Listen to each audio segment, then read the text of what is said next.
हम जानते हैं कि कोई भी जो चालक होता है, कंडक्टर होता है, उसका जो रेजिस्टेंस होता है, प्रतिरोध होता है, वो चार बातों पर निर्भर करता है।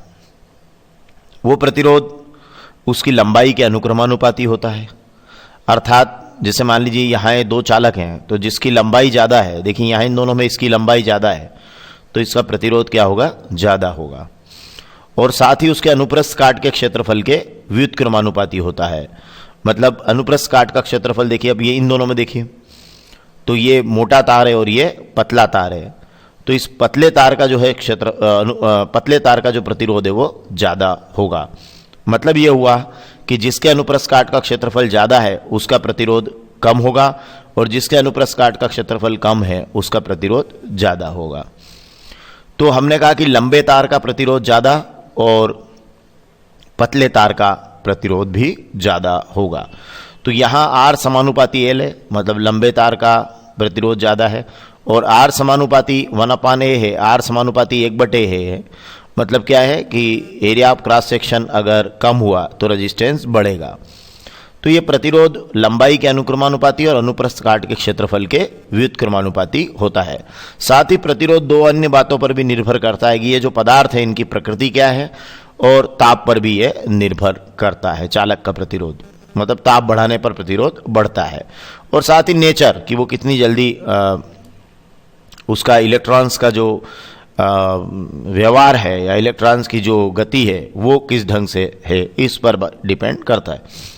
तो चलिए फिर हम लोग बात करते हैं कि अगर इन दोनों को मिला लेते हैं तो ये R is proportional to L/A होता है। दोनों को सम्मिलित कर लीजिए, और अगर आप यहाँ समानुपाती का निशान हटाएंगे तो एक कांस्टेंट लगाएंगे जिसे हम रो कह रहे हैं, तो R is equal to rho into L/A, और रो ही एक नियतांक है जिसे चालक का हम क्या कहते हैं? विशिष्ट प्रतिरोध कहते हैं।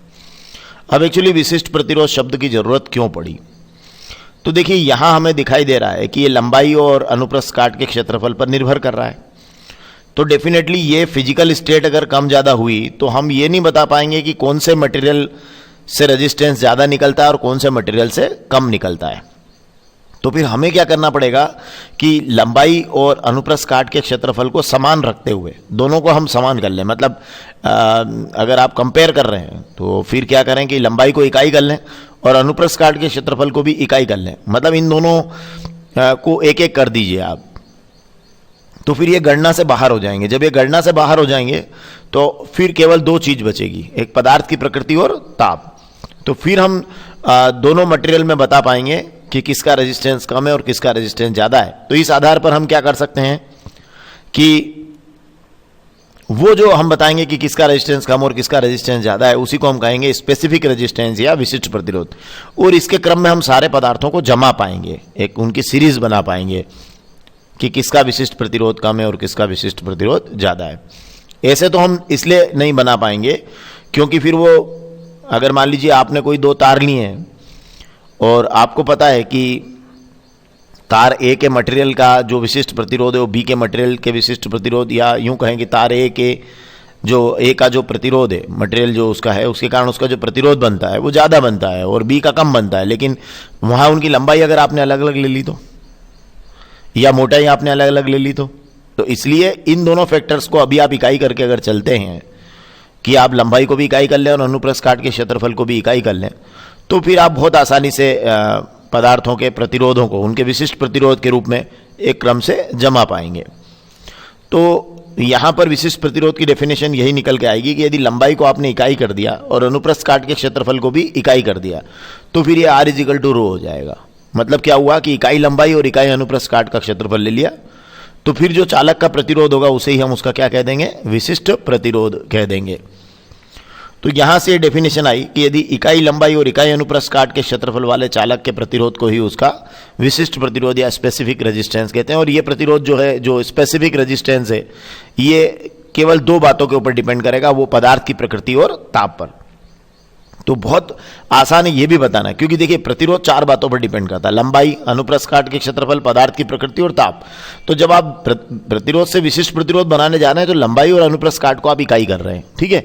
तो अब केवल कितनी चीजें बची? दो, पदार्थ की प्रकृति और ताप। तो हम कहेंगे विशिष्ट प्रतिरोध दो बातों पर डिपेंड करता है, पदार्थ की प्रकृति और ताप पर। और ये ध्यान रखिएगा ये उसी प्रकार डिपेंड करता है जिस प्रकार से रेजिस्टेंस करता है, जिसको हमने पिछले वीडियो में पढ़ा है। तो चलिए अब यहां से देखिए, ये आपको क्लियर हो गया होगा, इकाई लंबाई और इकाई अनुप्रस्थ काट के, है ना, लंबाई भी इकाई कर दीजिए और अनुप्रस्थ काट का क्षेत्रफल भी, मतलब मोटाई भी इकाई कर दें, तो फिर ये R = ρ होता है। मतलब फिर प्रतिरोध ही विशिष्ट प्रतिरोध, या प्रतिरोध को विशिष्ट प्रतिरोध, या विशिष्ट प्रतिरोध को आप प्रतिरोध बोल सकते हैं यदि चालक की लंबाई इकाई और अनुप्रस्थ काट का क्षेत्रफल भी क्या हो, इकाई हो। तो फिर ये अब यहां से अगर आप रो निकालेंगे तो ये क्रॉस मल्टीप्लाई कर दीजिए तो ये R/L हो जाएगा। अगर आप ऐसा ही मात्रक लेना चाह रहे हैं तो देखिए R का जो प्रतिरोध है उसका ऐसा ही मात्रक ओम होता है, ए एरिया है तो इसका मीटर स्क्वायर हो गया, और अपान L इसका मीटर हो गया, तो ये हो गया ओम मीटर। तो ओम मीटर जो है, क्योंकि ये मीटर से मीटर का स्क्वायर एक बार कैंसिल होगा, एक मीटर बार, तो ओम मीटर हो जाएगा। तो यहां से निकाला आपने R का मान, रो का मान, क्रॉस मल्टीप्लाई किया तो R/L हुआ। तो ये यहां से आपने रो का ऐसा ही मात्रक निकाला जो है ओम मीटर। अब इसका अगर विमीय सूत्र लेना चाहें तो बहुत सिंपली आप क्या कर सकते हैं फिर, कि ओम मीटर से ही चेक कर लीजिए, है ना, या फिर यहां फार्मूले में वैल्यू पुट कर दीजिए कि प्रतिरोध का विमीय सूत्र लिख दीजिए, फिर क्षेत्रफल का लिख दीजिए L², और नीचे फिर लंबाई का लिख दीजिए L। L से L का स्क्वायर एक L बार कट जाएगा, ठीक है ना, उसमें R के विमीय सूत्र का गुणा कर दीजिए। या फिर यहां से देख लीजिए, ये ओम मीटर है तो यहां प्रतिरोध का और यहां लंबाई का, प्रतिरोध इंटू लंबाई हो जाएगी। अब प्रतिरोध के विमीय सूत्र भी जस्ट पिछले वीडियो में हमने बहुत रोचक तरीके से देखा है, तो आप उसको अवश्य देखिएगा। तो ये ओम मीटर से आप इसको लिख सकते हैं। तो प्रतिरोध का विमीय सूत्र और लंबाई के विमीय सूत्र का आप गुणा कर दीजिए। तो प्रतिरोध का विमीय सूत्र है ml² T-3 A- 2 L। तो ये आपका बन के आ जाएगा ml³ T-3 A-2। तो इस प्रकार आप विशिष्ट प्रतिरोध को बता सकते हैं, जो वास्तव में इकाई लंबाई और इकाई अनुप्रस्थ काट के क्षेत्रफल वाले चालक का प्रतिरोध ही होता है। धन्यवाद।